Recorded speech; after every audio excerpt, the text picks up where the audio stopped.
reka tujye ku izina Phiona. Bamwe bamwita Fifi, abandi bakamwita Phio.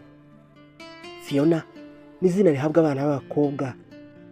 Phiona ni izina rikomoka mu giserite rivuye ku ijambo Phioni, bisobanura umuntu mwiza.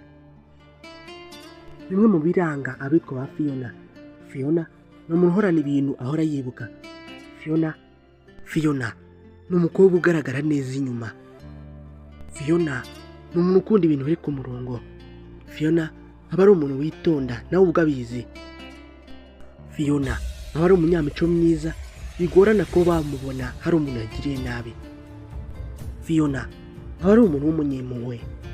Phiona aba azi kwishyira mu mwanya w'abandi. Phiona ntagira akavuyo. Phiona aratuje. Phiona mu rukundo aba ashaka kukwereka ibikorwa.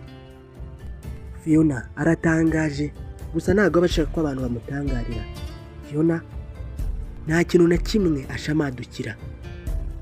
Phiona ahora yumva ari we waba uwa mbere, ahora yumva ari we barangamira.